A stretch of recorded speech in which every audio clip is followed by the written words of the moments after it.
یا ارحم الراحمین الہی بحق الزہرا وعلیہ وبعلیہ وبنیہ والسبع المستودع اللہم بدم مظلوم کربلا اللہم بدم زینب الکبریٰ اللہم عجل لولیک الفرج اللہم عجل لولیک الفرج اللہم عجل لولیک الفرج وجعلنا له زينا ولا تجعل عليه شيئا اللهم ارزقنا شهادة بين يديك اللهم ارزقنا معرفة محمد وآل محمد میرے پاک اللہ رحمان اللہ رحیم اللہ کریم اللہ ہماری اس قریب سی عبادت کو اپنے بارگاہ میں قبول فرما یا اللہ ہمیں اپنے ان بندوں میں شمار فرما جو تیرے ذاکر ہیں جو تیرے شاکر ہیں جو طالب ہیں جو مستغفر ہیں استغفار کرنے والے ہیں یا اللہ تیری بارگاہ میں ملتمس ہیں ہمیں ائمہ معصومین کی نصیحت کے نقش قدم میں چلنے کی توفیق عطا فرما خالق و مالک رحمان اللہ رحیم اللہ جہاں جہاں مومنین آباد ہیں جہاں عزا خانے ہیں خصوصاً میرے پاک اللہ کو کھاڑا میں اور اس طرح کی دیگر مقامات پر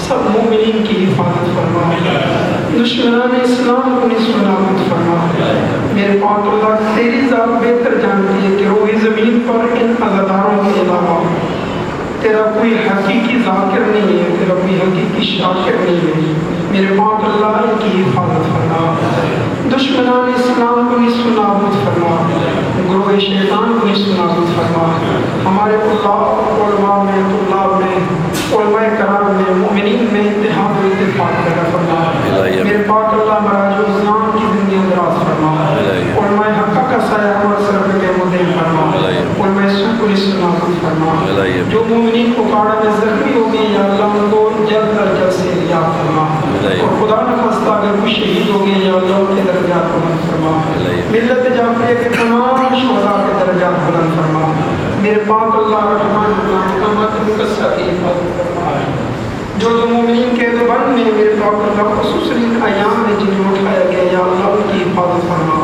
انہیں جلد از جلد اپنے گھروں پہ پہنچا ماتمداروں کی عزاداروں کی حفاظت فرما میری ماں بہنوں کی ناموس کی حفاظت فرما جنہیں اولاد عطا فرمائی انہیں نیک اور صالح بنا میرے پاک اللہ جو مومنین بے اولاد ہے کافی مومنین نے کہا ہے یا اللہ سب کو اولاد نہیں عطا فرما کمر بھائی کو صحت کاملہ عطا فرما بندے حقیق کے والدین محترمہ کو صحت عطا فرما میرے پاک اللہ رحمان اللہ رحیم اللہ تیری بارگاہ میں ملتمس ہے خصوصاً یا اللہ جتنے بھی عزاخانوں میں جہاں جہاں مومنین خدمت کر رہے ہیں خدمت کی ہے نیاز دی ہے جس انداز میں دی ہے اور خصوصاً اس عزاخانے میں اور نجیب بھائی نے کافی دفعہ بتایا کہ کافی اہل سنت برادران میں جو ان کے ہمسائے ہیں یا ہمسائے نہیں ہیں یا اللہ سب کی نیاز کو اپنی بارگاہ میں قبول فرما یا اللہ ان کے رزق میں مال میں اولاد میں خیر و برکت نازل فرما میرے پاک اللہ رحمان اللہ رحیم اللہ محمد و آل محمد کے صدقے میں تیری بارگاہ میں ملتمس ہیں تمام عزاخانوں کی حفاظت فرما